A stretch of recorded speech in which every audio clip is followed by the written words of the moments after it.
তাদের যে দাবি ছিল তার থেকে অনেক বেশি আমরা দিয়ে দিয়েছি। কিন্তু একটা জিনিস আমি লক্ষ্য করলাম, ওই মুক্তিযোদ্ধা এবং মুক্তিযোদ্ধা পরিবার বা মুক্তিযোদ্ধার দিকে যেন তাদের বেশি মানে একটা ক্ষোভ। আমার একটা কথা নিয়ে তারা কিছু কতদিন প্রতিবাদ করলো। কী কথা বলেছিলাম আমি? আমার কথাটাকে বিকৃত করা হয়েছিল। আমি বলেছিলাম মেধা মেধা মেধা, কোটা না মেধা। তারপরে কোটা না মেধা, মেধা না কোটা, গোটা মেধার মধ্যে এত তফাতের কী আছে? এখানে মেধাই তো হয়। প্রথমে প্রিলিমিনারিতে তাদেরকে পরীক্ষা নেওয়া হয়, এরপর লিখিত পরীক্ষা হয়। লিখিত পরীক্ষা পাশ করলে তখন তাদের ভাইবা নেওয়া হয়। ভাইবা নেওয়ার পরে তারপর যখন পদায়ন করা হয় তখন যারা মেধাবী তারাই পায়। আর অবশ্যই কোটাগুলি ভাগ করে দেওয়া হয়। তাহলে যারা পরীক্ষা দিয়ে মেধাবী তারাই তো পাচ্ছে।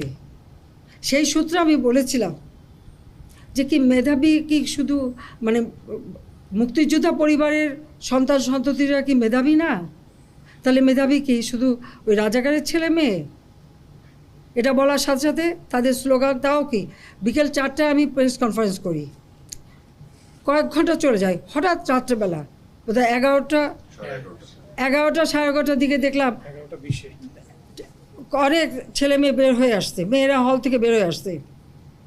তাদের স্লোগানটা কি?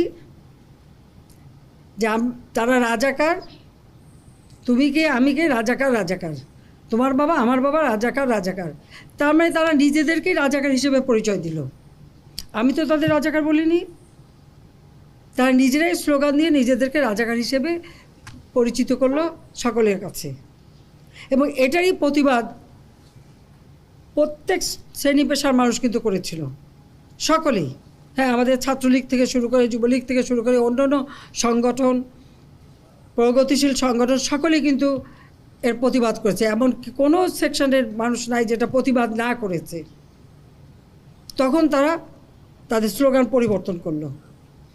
কী স্লোগান?